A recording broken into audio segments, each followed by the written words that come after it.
Thank you. Today we're going to talk on gaining through training with Capmar. We're going to talk what everybody loves to talk about, cybersecurity. And we've got David Boron here today. He's going to give us a little bit of information about how this works, how we're going to have to be compliant, whether we're a bank or whether we're a financial rep or we're the advisor or we're a client or just a regular insurance agent. David, give us an idea, man. Absolutely, appreciate it, Terry. Like Terry mentioned, cybersecurity doesn't sound exciting. You know, it's not one of those, you know, how to increase your sales and make 7 figures. But I could tell you this right now, it could keep you out of a lot of trouble these days. And it's something that FINRA and the insurance regulatory and every regulatory body to the SEC is requiring these days. That agents have, banks have, insurance companies, insurance agents, even to the very client that you have. That's how critical this is. And I'm going to highlight what is known as the FINRA 2017 Priorities Letter for you. And I'm also going to highlight the 2015 Cybersecurity Report. Both you could find on by going to FINRA. I believe it's finra.org. You can go there. If you look up the 2017 Priorities Letter and read that, then at the bottom in the footnotes you will see where you could link over to the 2015 Cybersecurity Report. Basically what they did is they took the 2015 report and then consolidated it into a cybersecurity section in the priorities letter. And all the same recommendations that I'm going to go through are also contained in this letter in the report as well, okay? So a little bit more detail in the report if you want to do that. So, but anyway, FINRA, let me tell you what they do and why we're making cybersecurity actually pretty fun. And is we're making it fun with the digital vault. That's how we're doing it. But FINRA, before I get into that, FINRA expects broker-dealers and advisors today to protect their information and their clients' information. That's what they protect. That's what they expect. And this is what's contained in the letters. They say that FINRA is talking about that this should be a work in progress, something that is just continuous. You just can't rely on your compliance department, for example, or your IT department. You cannot do that. They're not going to pay the fine for you. It has to be something that you do. Firms are risking sanctions even if your customer or client data is not breached. If FINRA audits you and sees that you don't have or you haven't taken the recommendations and implemented them, they could fine you. And I'm not trying to scare you. I'm just telling you the way it is. Matter of fact, last December, 14 broker-dealers fined. I think it was over $12 million. So that's pretty substantial. And they did not fine them because they found, hey, we found customer data breached. That was not the reason. They went in and said, you have cybersecurity deficiencies. And that is, it's really unacceptable at their level to have it, at a BD level, even as an agent level, because there's solutions out there that are not complicated, as I'm going to show you. Strong programs they expect to be in place today. If you look up here, the digital vault, this is actually what our digital vault meets all the FINRA recommendations. And in both the report and the priorities letter, this is what they're saying and telling everybody to do. Create more complicated passwords and change them frequently. Well, how do you do that? You know, that's the thing. They don't tell you exactly what to do and where to get these solutions, but they're saying, hey, this is what you need to do. Well, I could tell you from, as a advisor myself for 20 years, you know, before I knew about a digital vault or a very complicated password generator, I wouldn't know how to do this either. I'd be coming up with, you know, everybody uses their kids' names or their date of births, and that's not what you use today especially, and they reuse their passwords. So that's why they made that recommendation, because they're seeing a major problem in that area. So creating complicated passwords is something that our vault does, and it changes it frequently, so you don't have to remember these things. You have to remember one password, and that's to get into your vault. The use of encryption, you see that as an agent, as an advisor, like, well, how do you do this? How does this even work?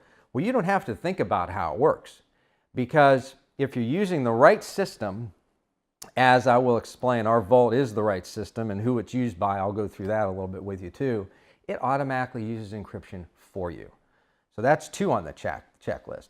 They also put in there being aware of phishing emails.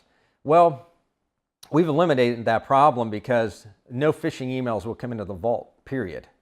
All right, so we don't even have to deal with that issue right there.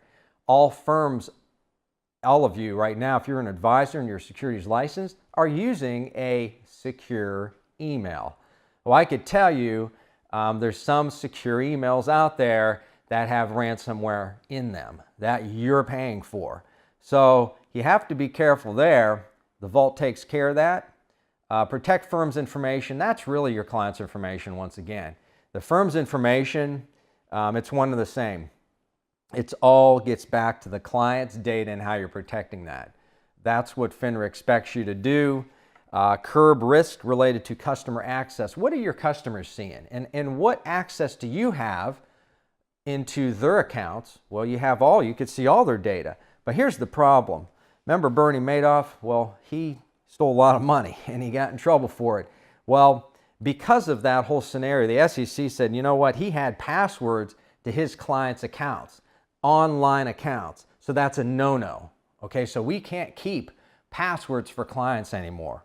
I never did that, but there's a lot of advisors out there that have been doing it. So that's curbing risk, is not keeping those passwords. I'll show you how that works. Reduce risk arising from sharing information with vendors or with anybody for that matter.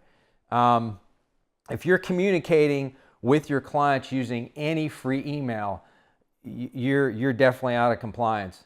I could assure you, because every free email, you're not the customer. The customer is the advertising companies, and they sell data to them. So they're not secure at all, and they're not private at all.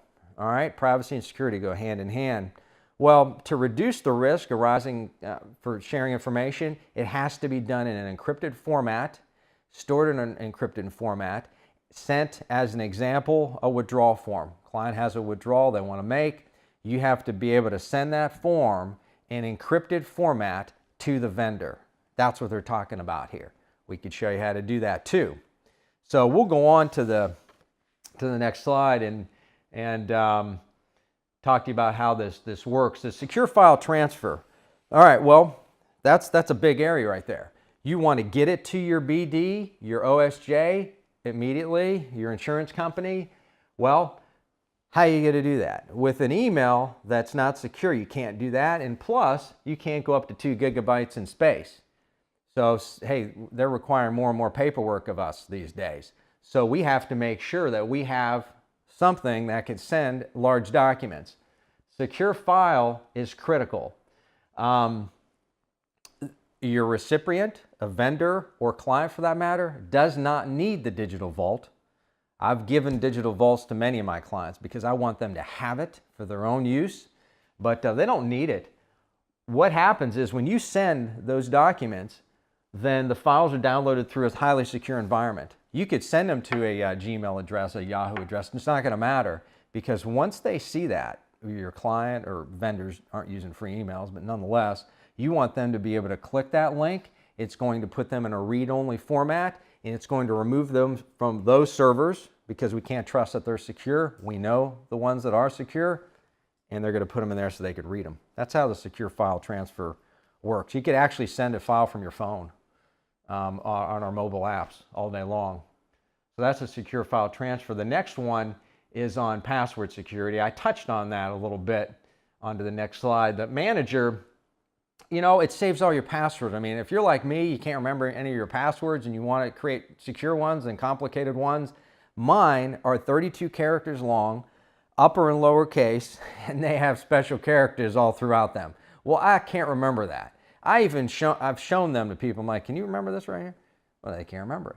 Well, that's good, because I just have to remember one, and that's to get into my vault. The secure password manager takes care of that stuff. And that's what it's needed in the FINRA report, is to create complicated passwords. let the manager do that, and then it remembers them for you. Very, very important today. It actually, you just have to have this. And a lot of broker-dealers, insurance agencies will require you to change your password every 60 to 90 days. It just depends on who you're with. I think they're actually going to move that up to the 30-day range, 30 to 60 days. So you got to be able to do that. All I do is I go into my vault. I go to where I have that password stored, which is very easy to use, and I go to generate a new password. And then I change it in their system online. That's how that one works. Another feature of the safe, and I'm only highlighting them, I mean, there's a lot more features to this, is what's called data inheritance. Today, with all of the data that's flying around out there for, you know, everybody has documents online. They've got, you can go to the next, how do we click over to the next slide? There you go. You have all these files. We've had spouses that, you know, spouse passes away and their spouse has no idea of how to get into their computer. They have no idea how to get into their bank accounts, online bank accounts, or online anything, because they can't even get into their computer because they don't have their password. And even if they can get into their computer, they don't know where their passwords, all their passwords are. They're written down somewhere. They don't know. It's unorganized. Not with the digital vault. The digital vault has a data inheritance feature so that they're important digital assets, living wills, trust, insurance documents, financial statements, mutual fund statements, all that are saved in there and passed on to family members or business partners should something happen. Now, something happen doesn't have to be death. It could be an accident that you can't access your vault. Well, there's inside the vault you would have to set it up basically to say, hey, enable data inheritance, and if I don't log in 15 days or 8 days, then notify my beneficiary something's happened. You don't have to, you could disable it if you don't want that, but that's a feature, that's a patented feature that takes care of your business or your assets and your family. Something should happen to you. It's very, very critical. This has already happened in our company with clients. Some of the other features that I'll just mention to you. There is a secure viewer here. So this is important because if your clients, if you're sending them a statement or you're sending them a withdrawal form that has their social security number on it, their date of birth, you want that to be in a secure format. It's a worm only by FINRA. It's called worm format. It's a read only. So when they click that, they're going to be able to do that. All right, so that's called a secure viewer, which is critical. And we compared a lot of the different safes out there. This is on a website called myswisssafe.com. The people that came up with this were in Switzerland, so that's why it's named that. But nonetheless, if you go through the security comparisons with our Swiss safe compared to a lot of different ones out there, Dropbox, Microsoft OneDrive, the Google Cloud, Spider Oak, you're going to see some vast differences. I'm not going to go through them all because you could download this right from our site, myswisssafe.com. But if you do go there, you can download that. But also, you'll see on this chart that we have all the check marks on this side. That is exactly what FINRA wants to see. That's what the insurance regulatory body wants to see. And that's what the SEC wants to see as well. And that's what your compliance officer should want to see. All right, we're working on them. So, and they're taking this serious. I mean that in a kind way. I mean they understand that, hey, this is a problem and we need to make sure that we fix it. And so there's a lot of areas that we use that other companies don't use.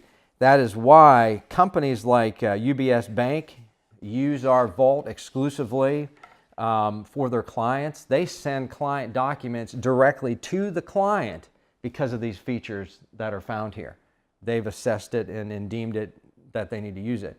Allianz, that's a big company. They use it exclusively for all of their customers. When their customers and clients go to Allianz and open an account, they get a digital vault to use so that they can communicate securely back and forth and easily. Okay, that's the whole key. It's got to be easy. AXA Winterthur uses it. Many of the Swiss banks that I won't go into, they use it, and many insurance companies all throughout Europe.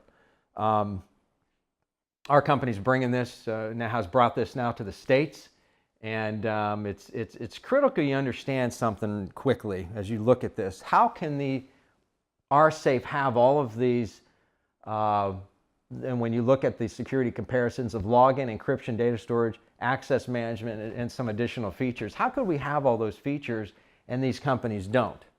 This is what it gets down to. I want you to understand something. It gets down to privacy laws that are strong, and they're strong in the country of Switzerland. They're extremely strong. Only when privacy laws are strong can you have strong cybersecurity. That's the bottom line. It's easily proven today when you look at all of the companies and government agencies that have been hacked. Their IT teams there haven't been able to stop those hacks. And that's a result of a lot of times tech companies, they want to data mine, they want that data to sell it. And so they've weakened the encryption. That's what's happening. That's why Yahoo had 31,000 highly trained IT professionals. They are not incompetent, I could assure you. But they were breached multiple times. The last 2 times, 500 million customers and 1 billion customers were hacked. And their teams, I don't know if they knew that it was happening or not, because there's mixed stories on that. But that's not going to happen with a vault like that. Privacy laws in a country where they're strong are going to tighten the cybersecurity. And that's why these big companies use the safe. And that is why Capmar Insurance Services is exclusively using the digital vault as well, and highly recommends that all of you, their agents, use it as well. To use it, it's $85 US dollars a year. That is an annual cost. That is it. All right, I could tell you this. I look at my expenses, being securities licensed, and I go down and say, I'm paying $2.50 a week for an email that I know is not secure. So I'm paying $100, a little over $100 a year for something that I received an email from compliance saying, we have found ransomware in the secure email that I'm paying $100 for. How does that make me feel? Well, it doesn't make me feel really good. So I'm going to use something like this. That's what I'm going to use. And I'm the one that would have to pay a fine from FINRA. Well, if I'm going to be the one to pay the fine, then I'm going to be the one that pays $85 a year for a digital vault that I know secures my client's information, my data, and all of the firm's data as well, because it's the client data. All right? So understand something, how critical it is in this day and age of cybersecurity threats that are rampant. Briefly, the biggest 2, I'm asked this all the time, what do you see as the biggest 2 out there? There's what's called business email compromises. The FBI said last year, 2016, over $1 billion were stolen in business email compromises. And the way that works is the hacker will hack into typically a free email, Gmail, Yahoo, AOL, Hotmail, all of those. They'll hack into them. They will watch the communications typically between you and your client. This has already happened with broker-dealers that I've spoken to. And then they will start to pretend like they're the customer. This happened to a Manhattan real estate agent that was selling a $25 million Manhattan apartment to their client. Their email was hacked. A thread was read. They then went in as a hacker, sent the email to the client and said, the bank wiring instructions have changed. You could send your deposit of $2.5 million to this bank. Well, it was his bank.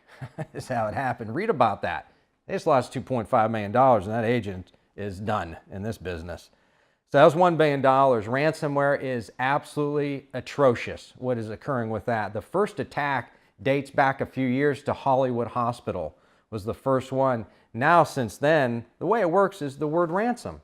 They hold something at ransom, and what they're doing is they're holding data at ransom. This is not something you want to have happen to you.